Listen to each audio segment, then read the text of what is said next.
የክረምት በጎ ፍቃድ ስራዎች ከልማት በላይ ናቸው ያሉት ዶክተር አብይ አህመድ የማይሰሩ እጆች በሚናገሩ ብቻ አንደበቶች ከተያዙ ለውጥ ማምጣት ከባድ መሆኑን ጠቁመዋል። ጠቅላይ ሚኒስትሩ የ2018 የክረምት በጎ ፍቃድ አገልግሎት መርሃ ግብርን ወሊሶ ላይ ተገኝተው በይፋ አስጀምረዋል። አበበ ብርሃኔ ተጨማሪ ያለው የክረምት በጎ ፈቃድ አገልግሎት በሀገር አቀፍ ደረጃ በየዓመቱ ሰኔ ወር አጋማሽ አካባቢ በይፋ የሚጀመር ሲሆን በዘንድሮ መርሃ ግብርም በሚሊዮን የሚቆጠሩ ወጣቶችና ሌሎች የህብረተሰብ ክፍሎች የተለያዩ የልማት ስራዎችን ለማከናወን እንደሚሰማሩ ይጠበቃል። የክረምት በጎ ፈቃድ አገልግሎቱ የአረጋውያንንና አቅመ ደካሞችን መኖሪያ ቤቶች በማደስ አገር አቀፍ የችግኝ ተከላ መርሃ ግብሮችን በማካሄድ ለተማሪዎች የማጠናከሪያ የትምህርት ድጋፍ በመስጠትና ሌሎች ማህበራዊ ተግባራትን በመስራት ይከናወናል። የዘንድሮ የ2018 የክረምት በጎ ፈቃድ አገልግሎት መርሃ ግብርን ወሊሶ ላይ ተገኝተው በይፋ ያስጀመሩት የኢፌዴሪ ጠቅላይ ሚኒስትር ዶክተር አብይ አህመድ በጎ ፈቃድ አገልግሎት ከጊዜ ወደ ጊዜ እያደገና ተጨባጭ ለውጥ እያመጣ መሆኑን ገልጿል። ወልቂጤ ላይ፣ ስልጤ ወራቤ ላይ፣ ሀዲያ ላይ፣ ከምባታ ላይ ሰርተን ነበር። ያ ስራ ደግሞ ዞኑ፣ ክልሉ፣ ወረዳው ህዝቡ እያስፋፋው ቁጥሩ እያደገ የሚጨበጥ ውጤት እያመጣ ነው። ዘንድሮ ደግሞ እዚህ ወሊሶ ላይ አስጀምረናል። ተስፋችን በሁሉም ክልሎች፣ በሁሉም ዞኖች፣ በሁሉም ወረዳዎች እያንዳንዱ ማህበረሰብ ተባብሮ የእጅ አጠር ሰዎችን ቤት ይሰራል፣ ትምህርት ቤቶች ይገነባል፣ መለስተኛ በሎካል አቅም የሚገነቡ መንገዶች ይገነባል፣ ድልድዮች ይገነባል፣ ፋርማሲዎች ይገነባል፣ ጤና ኬላዎች ይገነባል።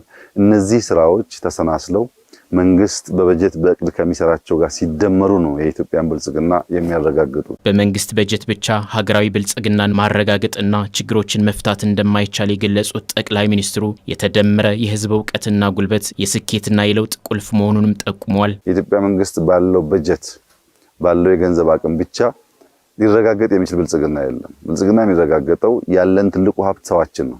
130 ሚሊዮን ህዝብ ያላት ሀገር ናት። ይሄ ህዝብ ሲሰበሰብ ጉልበቱን፣ ሀብቱን፣ ዕውቀቱን ሲደምር በጣም በርካታ ችግሮች መፍታት ይችላል። ለምሳሌ ባለፉት 5-6 ዓመታት በሀገር ደረጃ 35000 መዋዕለ ህጻናት ተገንብተዋል። 35000 መዋዕለ ህጻናት መንግስት አቅጄ ልስራ ቢል የኢትዮጵያ መንግስት አይደለም የአፍሪካ መንግስታት አቅደን እንስራ ቢሉ ለአመታት ጊዜ ይፈጅባቸዋል። 35000 ተማሪ አይደለም 35000 ትምህርት ቤት ተገነባው። በዚህ ውስጥ ከ4 ሚሊዮን በላይ ህፃናት ዛሬ በሀገር ደረጃ በመዋዕለ ህጻናት ታቅፈው ትምህርት ይማራሉ። ይሄ በጣም ትልቅ ድል ነው።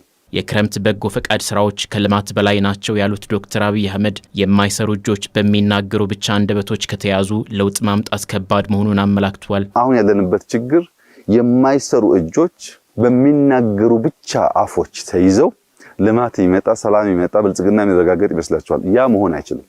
የሚሰራ እጅ፣ የሚናገር አፍ፣ የሚያስብ አእምሮ ሲሰናሰሉ ነው ልማት ለውጥ ይመጣውና የክረምት በጎ ፍቃድ ስራዎቻችን ከበጀት በላይ ናቸው፣ ከልማት በላይ ናቸው። የሚያስተሳስሩ፣ የሚያስተባብሩ፣ የሚያዋህዱ፣ የሚያስተዋውቁ በመልካምነት በሰፈራችን በመንደራችን ቁም ነገር ሰርተን እንድናልፍ የሚያስችሉ ስለሆነ ወጣቶች፣ ጉልበት ያላቸው ልጆች እንደ ታላቅ የክብር ስራ መውሰድ አለባቸው። መትከልንም፣ ቤት መጠገንም፣ አጥር መጠገንም፣ እርሻ ማገዝንም። ዶክተር አብይ አህመድ መጪው ጊዜ መሰረታዊ የኢትዮጵያ ችግሮች መልክ የሚይዙበት በመሆኑ የክረምቱን ወራት ለበጎ ፈቃድ አገልግሎት መጠቀም እንደሚገባ መልእክታቸውን አስተላልፈዋል።